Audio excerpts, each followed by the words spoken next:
வணக்கம். வாழ்க வளமுடன். ஜெய் வாசவி. நற்பவி நற்பவி. ஜெய் ஸ்ரீராம்.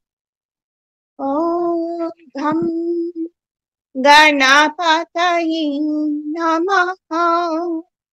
ஓம் ராம் அம் அஹஸ்தீஸ்வராய நமஹ.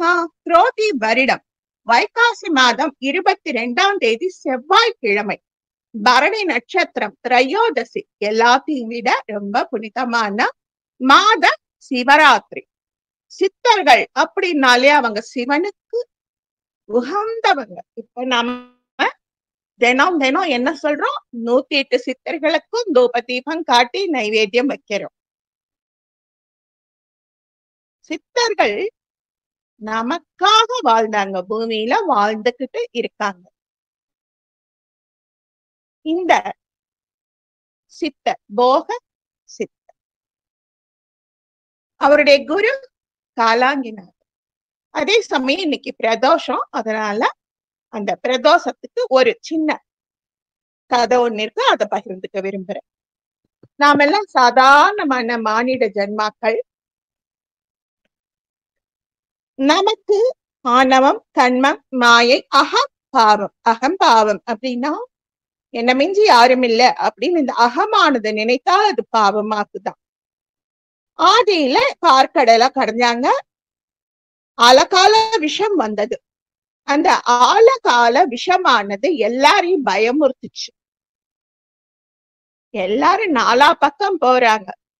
அந்த ஆழகால விஷ ஜுவாலை பட்டு மகாவிஷ்ணுவே நீல நிறமா மாறிட்டார். சிவன் தான் இப்ப அங்க அப்பா, எல்லா குழந்தைங்களையும் காப்பாத்தணும் இல்லையா? தன்னுடைய வாகனமான நந்தி எம்பெருமான கூப்பிட்டு சிவனோட பராக்கிரமத்தை நம்பிக்கை கொடுத்து, அங்கதான் கவனிக்கணும், சிவனோட ஆற்றலை நந்தியும் பெருமானுக்கு கொடுத்து, நந்தி போய் அந்த விஷத்தை திரட்டி எடுத்துட்டு வா. கயிறு கரைஞ்சோம்னா வெண்ணெய் திரண்டு அப்படி நிக்கும் பாத்தீங்களா? அப்படி பார்க்கடல ஆழகால விஷம் மிதந்துட்டு இருக்கு. நந்தி எம்பெருமான் சுத்தி முத்தியும் பாக்குறாங்க. 14 லோக வாசிகள், ஆஹா ஊகுன்னு குதிக்கிற அரக்கர்கள், என்ன மிஞ்சி யாரும் இல்லைன்னு சொல்ற தேவேந்திரன் எல்லாரும் இருக்காங்க. மகாவிஷ்ணுவுக்கே நிறம் தப்பி போச்சு. எம்பெருமான் சிவன் பாரு நம்மளை எடுத்துட்டு வர சொல்லிட்டார் அப்படின்னு போய் ஒரு கர்வத்தோட அந்த விஷத்தை ஒரு நாவல் பழ அளவுல திரட்டி கொண்டு வந்து சிவபெருமான் கிட்ட கொடுக்கிறார். சிவன் அதை வாங்கி வாயில போடுறார். உமாதேவியானவன் சட்டுன்னு கழுத்தை பிடிச்சுக்கிட்டார். அவங்களுடைய மாங்கல்யம் நீடிச்சு நிலைத்து நிக்கணும், சுமங்கலியா இருக்கணும். அதனால 2 கையாலையும் சிவபெருமானோட கழுத்துக்கு கீழே பிடிச்சுக்கிட்டாங்களாம். விஷமானது கண்டத்திலேயே நின்றது. நீல கண்டன் அப்படிங்கிற பேர் வந்தது. நந்தி இங்கே வா, வந்துட்டு என்ன ஒரு ஆனந்தம் அப்படி ஓடி வரார். என்னோட ஆற்றலை உனக்கு கொடுத்துதானே கொண்டு வர சொன்ன. ஆமா சுவாமி, மன்னிச்சிடுங்க மன்னிச்சிடுங்க. ஏறினார். நந்தி எம்பெருமானின் 2 கொம்புகளுக்கு மத்தியிலே தாண்டவம் ஆடினார். அதுதாங்க பிரதோஷ தாண்டவம். 2 கொம்புகளுக்கு மத்தியில ஏறி நின்னு ஆடின இடம் சகசிராதார தலம், நம்ம உடம்புல உச்சி சிரசு. அதனால இந்த தோஷம் நீங்கணும் அப்படின்னா தூய்மையான பசும்பால், ஒரே மாட்டு பசும்பால், அதுல நீல நிறம் கொண்ட ஜம்பு நீர் அப்படின்னு சொல்லக்கூடிய, ஜம்பு அப்படின்னா பெரிய நாவப்பழம், அந்த நாகப்பழத்தை போட்டு அபிஷேகம் பண்ணா, அந்த பிரதோஷ தினத்தன்னைக்கு அபிஷேகம் பண்ணும் பொழுது எல்லாருடைய கர்மாவும் தீர்ந்துடுமா. அது ஆண் நந்தி, பெண் நந்தி, நிறைய நந்திகள், விசேஷ நந்திகள் இருக்காங்க. நந்தி எம்பெருமானோட ஆணவத்தை அடக்கி நமக்கெல்லாம் நல்லது காமிச்ச, அலகால விஷத்தை உண்ட எம்பெருமான் சிவனுக்கு பிடித்தமான சித்தர்கள் போகர். அவரை பத்தி பார்க்கலாம். நம்முடைய பணிவு, நம்முடைய ஆன்மீகம், நல்ல சத்சங்கத்தோடு நாம் இணையும் இணக்கம், இது எல்லாம் நமக்கு அமிர்தம்.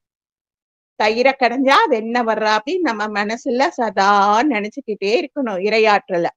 அப்படி நினைக்கும் பொழுது சிவபெருமான் நமக்கு இந்த பூவுலக வாழ்க்கையிலேயே அமிர்தத்தை தருவாரு. நம்ம போக அப்படின்னா நமக்கு என்ன தோணும்? பழனி நவபாசானம். அவர் தசபாசானம்னு ஒண்ணு கட்டினாரு. அது பூம்பாறை அப்படிங்கிற இடத்துல இருக்கு. பக்கத்திலே மகாலட்சுமி கோயிலும் இருக்கு. எல்லாமே இன்னைக்கு முடிஞ்ச வரைக்கும் பார்த்திடலாம். இந்த போகர் இவ்வளவு சிறப்பு பெற யாரு காரணம்? காலாங்கிநாத சித்தர். வட இந்தியாவோட நாத மரபுல வந்தவர். நாதம்னா சதா சர்வகாலம் தேவகானம் தான் வீட்டுல. அந்த நாத மரபு தென்னிந்தியாவின் சித்த பாரம்பரியம். சித்தர்களுக்கு இடம், தேச, வர்த்தமான, கால, நேரம் கிடையாது. எல்லா இடத்துலயும் பரப்பாங்க. லகிமா, மகிமா, கரிமா, அனிமா, பிராத்மிகா, ஈசத்வம் எல்லாம் உங்களுக்கு சர்வ சகஜம். எல்லாம் கலந்த ஒரு துறவி. போகரின் குரு. இந்த பூமியில பல்லாயிரக்கணக்கான வருஷங்களுக்கு முன்னாடி காலங்கிநாதர் எல்லாம் அவதாரம் பண்ணாங்க. இப்ப நம்ம கிபிங்கிற ஒரு கணக்கீட்டை வச்சிட்டு இருக்கோம். கிறிஸ்து பிறப்பதற்கு முன், கிறிஸ்து பிறப்பதற்கு பின் அப்படின்னு.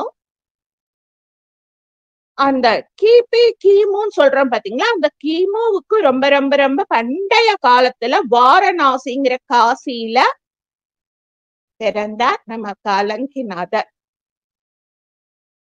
அந்த காலங்கிநாதர் சதா சர்வ காலம் சாதுக்களோடைய இருந்திருக்கார். அவர் சிவனோட கைலாசத்திலிருந்து பூமிக்கு வந்து அவதாரம் பண்ண ஒரு சித்தர்.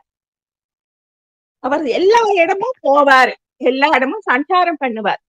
அப்படி வந்தப்போ தென்னிந்தியா பக்கமா கஞ்சமலை அப்படின்னு சொல்லுவாங்க. கஞ்சம் அப்படின்னா கஞ்சு அப்படின்னா செம்பு, தங்கம், இது மாதிரி உலோகத்தை குறிக்கும். தாரமங்கலத்தை தாண்டி கஞ்சமலை இருக்குதுங்க.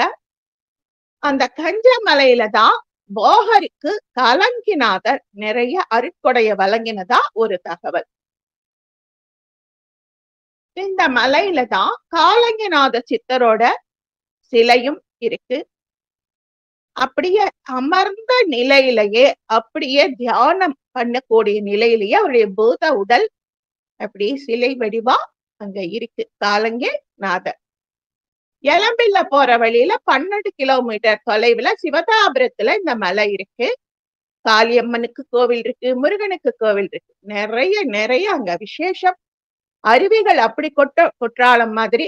மேல அருவிக்கெல்லாம் யாரையும் கூட்டிட்டு போக மாட்டாங்க, முதல்ல அனுமதிக்க மாட்டாங்க. அங்கதான் அவ்வளவு அற்புதமான காலங்கிநாதர் போகர் 15 சித்தர்கள் எல்லா மூலிகைகளையும் அங்க சேகரம் பண்ணாங்க.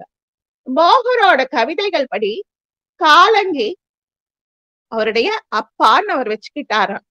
நம்ம மாதா, பிதா, குரு, தெய்வம் சொல்றோம்ல, தன்னுடைய குருவையே தன்னுடைய மானசீக தந்தையா எடுத்துக்கிட்டாராம்.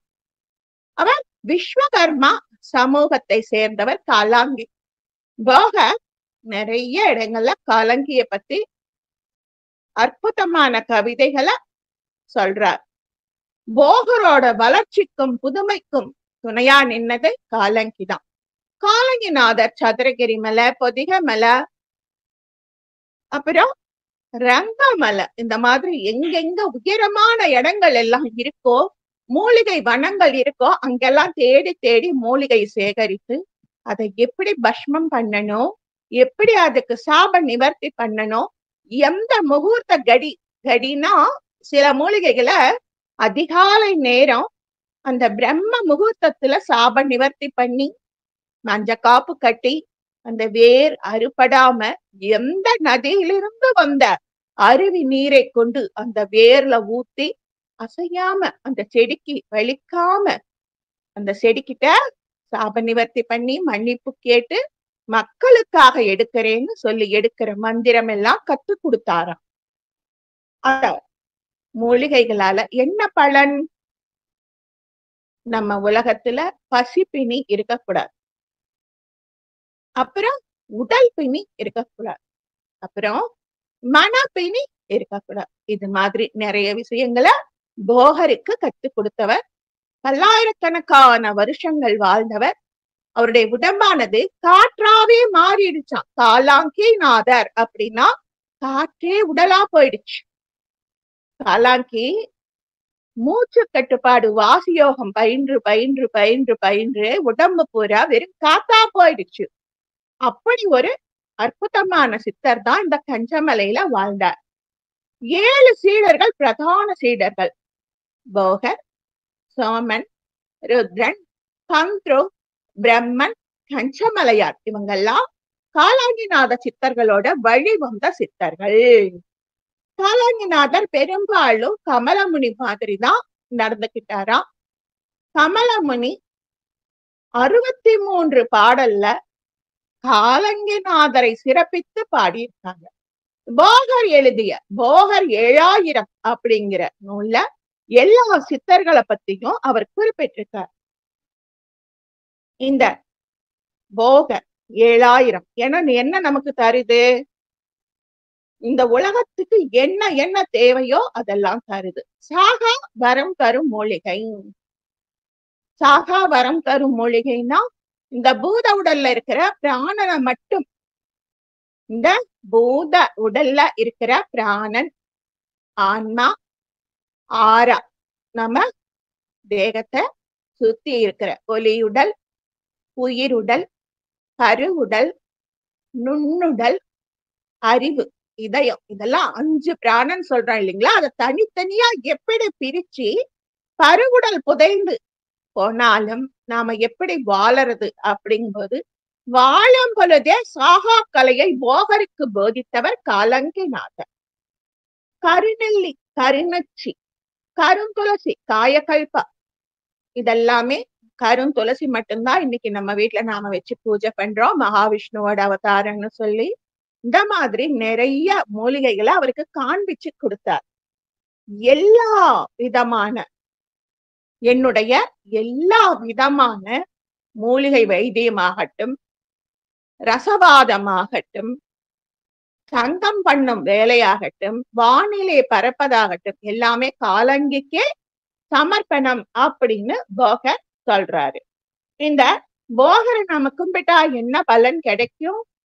காலங்கிநாதரை கும்பிட்டா பலன் கிடைக்கும். காலாங்கிநாதரை கும்பிட்டா என்ன கிடைக்கும்? குழந்தை பேரு கிடைக்கும். இந்த கோவில்ல நாங்கெல்லாம் ஏறி போய் பார்த்ததில்ல, அடிக்கடி போனாலும் கீழே இருக்கிற முருகன் கோவில், காளி, அந்த காலங்கிநாத சித்தர் அப்படி அமர்ந்த நிலையிலே இருப்பார். அவரை மட்டும்தான் நாங்க பார்த்துட்டு வந்திருக்கோம். அந்த காலங்கிநாதரோட சித்தருக்கு மலை மேலே மாளிகை ஒண்ணு இருக்கும். மாளிகைன்னா சித்தர்கள் வாழும் இடமே அவங்களுக்கு மனசே மாளிகை. ஒரு குகை இருக்கு. அந்த மாதிரி நிறைய அங்க குகையில சிவலிங்கங்கள், சிவலிங்கம்னா ஸ்வயம்பு, ஆனா உற்பத்தியான லிங்கங்கள் நிறைய காண கிடைக்குதான். ஒரு மருத்துவ ஆய்வு கூடம் அங்க வச்சு நடத்தினாரா காலாங்கிநாதர். போகர் காலங்கிநாதர் எல்லா இடங்களுக்கும் போனாலும் இருக்கிற மிச்ச சித்தர்களுக்கு எல்லா விதமான கலைகளையும் கற்று கொடுத்தது போகர் தானா. போகர் நவபாசானம் பழனி, தசபாசானம் பூந்தோட்டம், ரெண்டையும் பார்ப்போம்.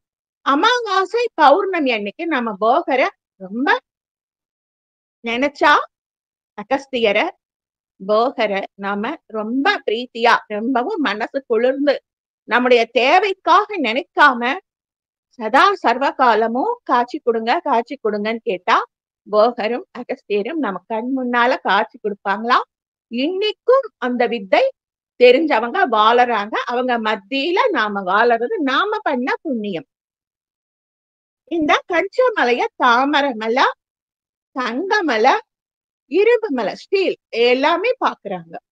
இந்த மலைக்கு சிதம்பரம் நடராஜர் கோயிலோட தொடர்பு இருக்குங்க.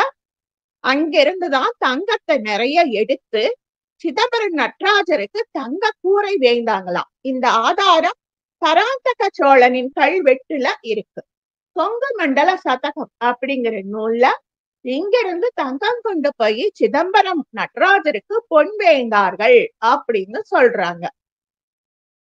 கஞ்சமலைக்கு பக்கத்திலேயே சித்தர் கோவில், முனியப்பன் கோயிலு, கஞ்சமலை பெருமாள் கோயிலு, சிவன் கோயிலு, 1008 சிவலிங்க ஆலயம், உத்திரக்கனவு பிள்ளையார் கோயில். இந்த உத்திரக்கனவு பிள்ளையார் கோயில் ரொம்ப விசேஷங்க.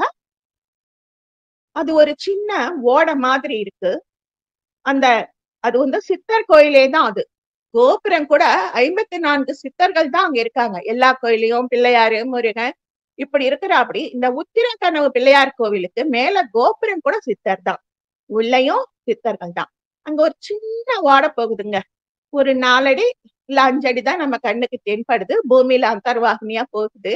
அதுல நாம ஏதாவது வேண்டிக்கிட்டு பூ அங்க இருக்கிற காட்டு பூவையே பறிச்சு போட்டா அது அழகா சுழண்டு வளஞ்சுழியா போனா நம்முடைய எண்ணம் நிறைவேறும் அப்படின்னு சொன்னாங்க. நாங்களும் என்னவோ அதை பத்தி தெரியல, எல்லாரும் போடுறாங்களேன்னு போட்டோம். வளஞ்சுழியா போச்சு. ரொம்ப சந்தோஷமா இருக்குது. போகநாதர் சைவ சித்தர் பழனி மலைக்கு அருகே இருக்கிற வைக்காவூர்ல பிறந்தாருன்னு சொல்றதை விட சித்தர்கள் எல்லாம் அவதாரம் பண்ணாங்க அப்படின்னு தான் சொல்லணும். அவருடைய நிறைய விஷயங்களை அவர் எப்படி காலாங்கிநாதர் மூலமா கத்துக்கிட்டாரோ அதுக்கு அடிப்படையா அவருடைய தாய் தான் முதல் குருவா இருந்திருக்காங்க போகருக்கு. அப்புறம் அவங்க தாத்தா, இவங்க 2 பேருமே சின்ன வயசுல இருந்து அவங்கள நல்ல விதமா வளர்த்திருக்காங்க. வைக்காவூரில் அவர் பிறந்தாலும் அவருடைய மனசு பூராவும் சதா சர்வகாலமும் இறைநிலையை நினைத்தே இருந்திருக்கு. அவருடைய தாயாரும் தாத்தாவும் அதை ஊக்குவிச்சிருக்காங்க. நல்ல விஷயம்பா, இந்த இறைநிலையை பத்தி பேசுற அப்படின்னு ரொம்ப சந்தோஷப்பட்டிருக்காங்க. அவர் அடிக்கடி சீனா போயிட்டு வந்திருக்காரு. சீனா போயிட்டு அங்கேயும் ஞானம் பத்தி போதிச்சுட்டு வந்திருக்கார். நம்ம கருநொச்சி, சிறுநொச்சி இது மாதிரி மூலிகைகள் மட்டும் இல்லாம நவபாசானம், தசபாசானமும் அவர் கட்டி இருக்கார். ஒரு பொதுவா சிலை அப்படின்னா மேல இருந்து கீழே வரைக்கும் தண்ணி ஊத்தி தடவும் பொழுது அந்த சிராய்ப்பு ஒண்ணும் வராதான். கையில சிராய்ப்பு வராது. அந்த அளவுக்கு சிற்பிகள் நுணுக்கமாக கற்சிலைய செதுக்கி இருப்பாங்க. ஆனா நம்முடைய போகர் வந்து நவபாசானம், தசபாசானம் கட்டி இருக்கிறது வந்து சும்மா கட்டலையா. இந்த பாசானத்தோட, இந்த மூலிகை வேரோட, இந்த நதி நீரு, இந்த அருவி நீரு, அந்த மாதிரி நிறைய புனித பொருட்களை கலந்து அந்த பாசானத்தை முறிச்சிருக்க. பாசானத்தை முறிச்சாதான் அதை கட்ட முடியுமா. பாசானத்தை அப்படியே வச்சா பரவி கரைஞ்சிடுமா. அந்த பாசான சிலைய அவர் வடிச்சிருக்கார் அப்படின்னா செதுக்கலிங்க வடிச்சிருக்கார். கீழே இருந்து மேல தடவிட்டு போகணுமா கைய. மேல இருந்து கீழே தடவுனா அந்த பாசானம் செதில் செதிலாதான் கட்டு இருக்கும். சிலையில செதில் செதிலா கட்டு இருக்கும். கைய அறுத்து விட்டுருமா. அதனால அவரு கீழே இருந்து மேல பாசானத்தை கட்டி இருக்காரு. தாமிரபரணியோட பாதையில தான் சீனாவுக்கு அடிக்கடி போயிட்டு வந்து இருக்காரு. கதிர்காம முருகன் கோயில்ல தியானம் பண்ணியிருக்காரு. ரசவாதம் பண்ணியிருக்காரு. எந்திரம், நம்ம எந்திரம் சொல்றோம் இல்ல, தாமிர தகட்டுல, ஸ்பட்டிகத்துல, அந்த மாதிரி எந்திரங்களை நிறைய கட்டியிருக்காரு போகர். கிரியா யோகா அப்படிங்கிறத எல்லா சிஷ்யர்களுக்கும் கத்து கொடுத்திருக்காரு. யோகாங்கிறது நம்ம உடம்பு நல்லா இருக்கிறதுக்காக நாம பண்றோம். கிரியா யோகா அப்படிங்கிறது இச்சை, கிரியை, ஞானம். மனசுல தோன்றது இச்சா, செயல் வடிவுல செய்யறது கிரியா. இத ரெண்டையும் விஞ்ஞானத்தையும் கலந்தது ஆன்மீகம், அது ஆக்ஞா. இந்த இச்சா, கிரியா, ஆக்ஞா, இந்த 3ஐயும் கத்து கொடுத்தாராம். ஒரு உலோகத்தட்டுல பொறிச்ச வடிவியல் வடிவத்தை பொறுத்துதான் கதிர்காமன் கோயில்ல கருவறையில வச்சிருக்காராம். கதிர்காமத்துல இன்னி வரைக்கும் சிலை கிடையாது. அந்த திரைச்சீலைக்குத்தான் பூஜை. அங்க என்ன பண்ணிருக்காரு, ஒரு உலோகத்தகடு. அந்த உலோகத்தகட்டுல வடிவியல் வடிவம், என்ன மாதிரி கோடுகள், புள்ளிகள், ஓங்காரங்கள், லகர லகர லகர, இதெல்லாமே எப்படி அந்த இதுல செதுக்குனா அந்த பூஜை பண்ணும் போது அந்த மணி சத்தம் எழுப்பும் பொழுது மலர்கள் அது மேல் விழும் பொழுது என்ன வேதி வினை புரியுதோ அதத்தான் அவர் அங்க வடிவியலா வடிச்சு பொறித்து கதிர்காமம் கோவில் வளாகத்தோட கரு அறையில போகர் நிறுவி இருக்காராம். இலங்கையோட முருகன் திருப்படையை கடந்து வந்த ஆரம்ப கால யாத்திரைகளில் ஒருவர். பழனி கோவிலின் புராணங்கள் கோவில் நூல்களின்படி போகர் பழனியில் இருக்கிற மலைக்கோவில்ல முருகனோட மூர்த்திய 9 விஷ மூலிகைகள் நவபாசானம் கலந்து செஞ்சிருக்காப்படி. நம்ம தசபாசான முருகனையும் பார்த்து சந்தோஷப்படணும்னு அவருக்கு தோணிச்சான். அப்படியே சமயம் இப்ப நவபாசான முருகன் சிலை பழனியில தேஞ்சிடுச்சு. சில பேர் சொல்றாங்க காலப்போக்குல தேஞ்சிடுச்சு. சரியாக அந்த சிலைக்கு கீழே தான் போகரோட சமாதி இருக்கு. ஒரு நல்ல நாள் பொழுதுல இன்னொரு சிலை அங்க வடிச்சு தயாரா போகர் காத்திட்டு இருக்காரு. இந்த மேல இருக்கிற தேஞ்ச சிலையானது உள்புகவும் கீழே இருக்கிற சிலை மேல வரவும் சரியான நேரத்துக்காக காத்துட்டு இருக்காராம். ஏன் சரியான நேரம்னு சொல்றோம்னா, சில விஷயங்கள் செவி வழிதாங்க, நாம போய் நேர்ல பார்க்க முடியாது. அந்த நவபாசான சிலைய சில சுயநலவாதிகள் அந்த முதுகு பக்கமா இருந்ததை செதுக்கி தப்பான காரியங்களுக்கு பயன்படுத்தினதா ஒரு செவி வழி செய்தி. அதனால இந்த உலகத்துக்கு நன்மை பயக்கும் நல்ல ராஜா இந்த நாட்டை ஆளும் சூழ்நிலை வரும் பொழுது மேல தேஞ்ச சிலை கீழும் கீழே தயாரா காத்திட்டு இருக்கிற புது சிலை மேலையும் வருவதற்காக போகர் காத்துட்டு இருக்கார். அவர் யோகா மட்டும் இல்ல, ஆயக்கலைகள் 64 கத்துட்டு இருக்கார். மருத்துவம், வில் வித்தை, சொல் வித்தை, அந்த காலத்துல கலாரி வித்தைமாங்க. அதாவது இன்னைக்கு பூமராங், அந்த பூமராங்க வீசினா எதிரிய சிரச்சேதம் பண்ணிட்டு மறுபடியும் அவங்க கைக்கே வந்துடும். அது மாதிரி ஆயக்கலைகள் 64 அவர் சிறந்து விளங்கினாராம். அவருடைய படைப்புகள் லட்சக்கணக்கான படைப்புகள் இருந்தாலும் வெளிப்பட்டவை அவ்வளவு வெளிப்படல. ஏன்னா அது போகரோட நூல்கள் நம்மளால கண்டுபிடிக்க முடியல. அப்படியே கண்டுபிடித்த நூல்களையும் பாதுகாப்பா வச்சுக்கல.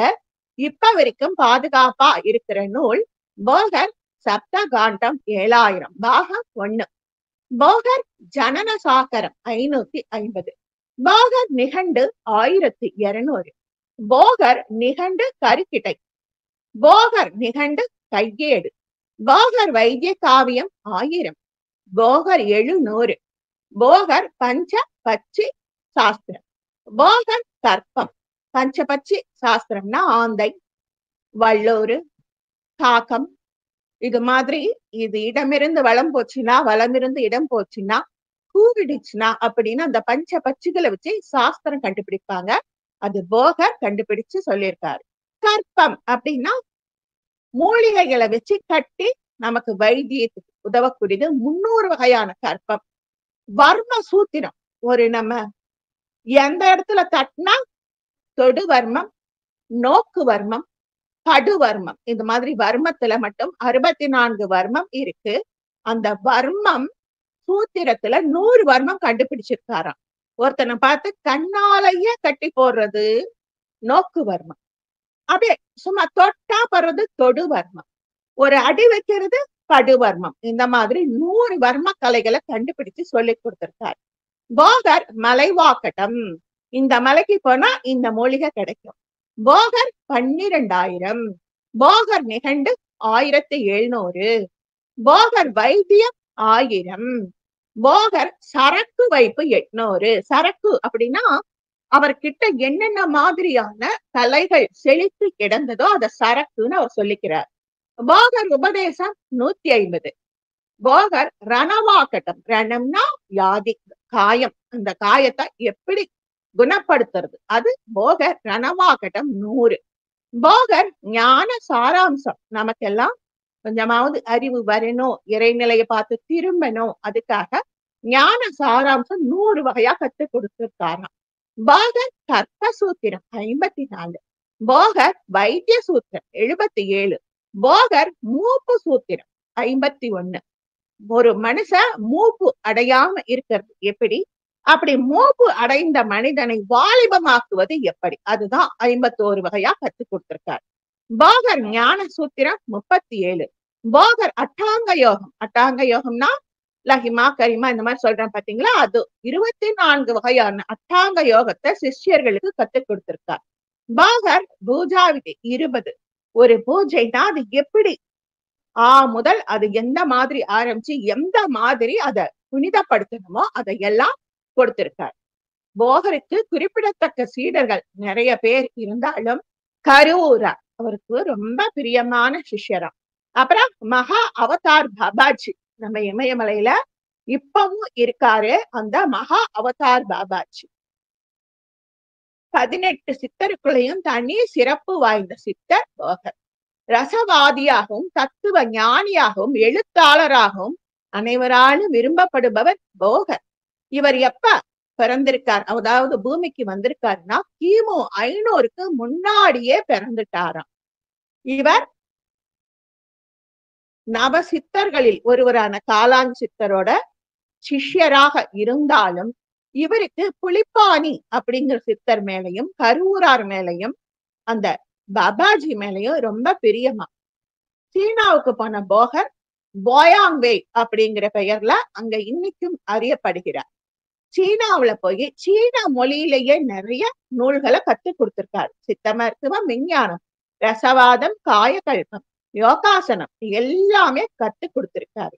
அறிவியல் ரீதியான கண்டுபிடிப்பு, மெஞ்ஞானம் அடைவதற்கான வழிமுறை, இந்த உலகம் உயரணும்னா எப்படி வாழணும் அப்படின்னு வாழ்விடம் நம்ம எப்படி வேணா வாழறது வாழ்க்கை, ஆனா இப்படித்தான் வாழணும் அப்படிங்கிற வாழ்வியல கத்துக் கொடுத்திருக்காரு. பாங்கான பாட்டானம் என்பதிலும் பரிவான விபரம் தான் சொல்ல கேளு.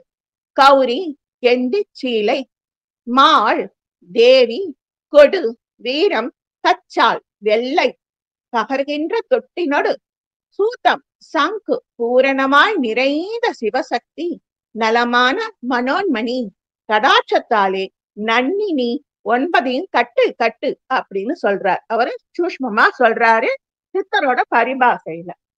6 ஆதாரம் சொல்றோம் இல்ல, மூலாதாரம், சுவாதிஷ்டானம், மணிபுரகம், அநாகதம், விசுத்தம், ஆக்ஞா, சகசிராதாரம். இந்த ஆதாரங்கள்ல ஆக்ஞா சக்கரமா மனோன்மணிய கட்டி அனுகிரகத்தாலே, மனோன்மணியின் அனுகிரகத்தாலே வீணியல் சுரப்பி, அதாவது நம்ம அடிக்கடி அடியன்னு சொல்ற அப்படி மணித்வீபம், சிறுமூளைக்கும் பெருமூளைக்கும் மத்தியில மணித்வீபம் இருக்கு. அதுல லலிதா தேவி சிந்தாமணியா விளங்குறான்னு அந்த பீனியல் சுரப்பி அல்லது கூபு சுரப்பி அப்படின்னு ஒரு அரிசியின் அளவே உள்ள சிறிய சுரப்பி அந்த ஆக்ஞா சக்கரம் அப்படின்னு அவங்க சொல்றாங்க. அந்த இடத்துல போகர் நிரந்தரமாக தவமும் தியானமும் பண்ணியிருக்காரு. அவர் சொல்ற பாசானங்களை கௌரி பாசானம், கந்தக பாசானம், சீலை பாசானம், வீர பாசானம், கச்சால பாசானம், வெள்ளை பாசானம், தொட்டி பாசானம், சூத பாசானம், சங்கு பாசானம், இதை பல செய்முறைகளுக்கு அவர் உட்படுத்தி பார்த்திருக்கார். இந்த பாசானத்தை கட்டினா மக்களுக்கு இதுல இருந்து வர்ற தண்ணி, அபிஷேக தண்ணி நன்மையை தருமா, இதுல இருந்து வர தண்ணி ஜனங்களுக்கு மூப்பு போக்குமா, பிணி போக்குமா அப்படின்னு நிறைய தரம் முயற்சி பண்ணி அதுக்கப்புறமா ஒரு ஒழுங்குமுறைக்கு வந்து மனோன்மணி அப்படிங்கிற சிந்தாமணி அப்படிங்கிற லலிதா தேவியோட அருளோட இந்த சிலையை அவர் நிறுவினாராம். நிறுவிட்டு இந்த சிலையை எப்படி வழிபடணும், இதுக்கு எப்படி அபிஷேகம் செய்யணும் அப்படின்னு மறை பொருளாகத்தான் அவர் இயற்றி வச்சாராம். காரப்பா மலையதுவின் உச்சியிலே பாங்கான போகருட சமாதி அருகே கட்டான பாட்டான வகை 8னுடன் 1 தானவே சேர்த்து வார்த்த சிலை தானும் நன்னவே பிரதிஷ்டை தான் செய்து நவிலுவேன் பூசை சோடசமும் செய்ய ஆற்றினேன் பூசை விதிகள் தானும் ஆரப்பா அறிவார்கள் ஆருமில்லை அப்படின்னு புலிப்பாணி சொல்றாரு. இதனால இந்த சிலை இப்ப சேதாரம் அடைஞ்சதுனால அபிஷேகம் பண்றது இல்லை அப்படின்னு சொல்றாங்க. உலகத்துல நவபாசான சிலை ஒண்ணுதான் இருக்கு நாம நினைச்சிட்டு இருக்கோம். நவபாசான சிலை பூமிக்கு அடியில ஒண்ணு காத்துட்டு இருக்கு அப்படின்னு சொல்றாங்க. பூப்பாறையில குழந்தை வேலப்பர் கோவில் இருக்குதுங்க. குறிஞ்சி மரம் தான் அதுக்கு ஸ்தல விருட்சம். அந்த குழந்தை வேலப்பரை தசபாசானத்துல செஞ்சது போகர். அந்த அபிஷேக பாலை நாம வாங்கிக்கிட்டா அவ்வளோ விசேஷம். கொடைக்கானல்ல இருந்து 18 கிலோமீட்டர் தூரத்துல பூம்பாறை கிராமத்துல இருக்கு. அந்த முருகனே நம்மளை கூப்பிட்டாதான் நாம அங்க போக முடியுமா? கடவுளோட அருளால நாங்களும் குடும்ப சமேதரா போய் பார்த்துட்டு வந்துட்டோம். பக்கத்திலேயே பூம்பாறையில மகாலட்சுமிக்கும் ஒரு சன்னதி இருக்கு, அதையும் தரிசித்தோம். பழனி மலைக்கும் பூம்பாறை மலைக்கும் நடுவுல இருக்கிற யானமுட்டி மலை அப்படிங்கிற இடத்துல மூலிகை எல்லாம் வச்சு நவபாசனத்தை எப்படி கட்டுறதுன்னு போகர் மனசுக்குள்ள பராசக்தி மனோன்மணியை நினைச்சு நினைச்சு நினைச்சு கட்டுனதுனால அந்த சிலைய பழனியில கொண்டு போய் நிறுவுவதற்கு முன் நவபாசான சிலையை அவர் தண்டம் கொண்டுதான் நிறுத்தினாராம்.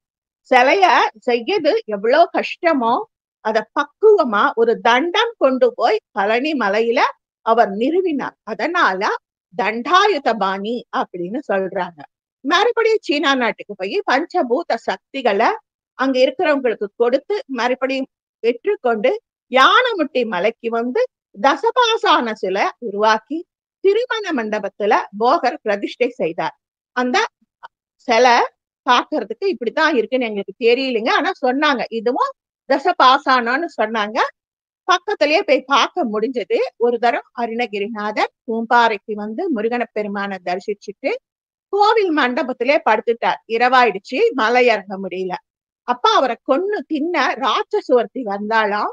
முருகன் குழந்தை வேலன், பூம்பாறை முருகன் தசபாசான இறைவன் ஒரு குழந்தை மாதிரி வடிவம் எடுத்து அருணகிரிநாதர் மேல ஏறி விளையாடினாராம். அதை பார்த்த ராட்சசி தாயும் குழந்தையும் நினைச்சு நாம தொந்தரவு பண்ணாம போயிடணும் அப்படின்னு போயிட்டாலாம். இத ஞான திருஷ்டியில பார்த்த அருணகிரிநாதர் முருகன குழந்தை வேளா அப்படின்னு கூப்பிட்டுட்டார். பக்கத்திலேயே அருணகிரிநாதருக்கு சிலையும் இருக்கு. பழனிமலையில எப்படி முடிக்கு அணிக்க கொடுக்கறது, காது குத்துறதோ அதே மாதிரி இங்கேயும் நடக்குமா.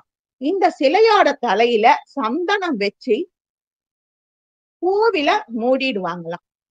மறுநாள் காலையில வந்து எடுத்து ராக்கால சந்தனம் அப்படின்னு பக்தர்களுக்கு கொடுப்பாங்களாம். அதை உள்ளுக்கும் சாப்பிடுவாங்களாம். எல்லா நோயும் தீர்ந்துடுமா. ஒவ்வொரு வருஷமும் பூம்பாறை முருகனுக்கு தேர் திருவிழா நடக்கும். இந்த போகர் பத்தியும் காலாங்கிநாதரை பத்தியும் நவபாசானத்தை பத்தியும் தசபாசானத்தை பத்தியும் இன்னைக்கு நம்ம சித்தர்களோட அருளாலையும் 30 முக்கோட்டி தேவர்களோட அருளாலையும் ததாசு தேவதைகளோட கருணையாலும் பிரபஞ்ச பேராற்றலின் துணையாலும் ஸ்ரீ லலிதா தேவியின் கருணையாலையும் நாம எல்லாரும் பகிர்ந்துகிட்டோம், கேட்டோம், மனசுல நினைச்சு வாழ்த்தும் போடலாம்.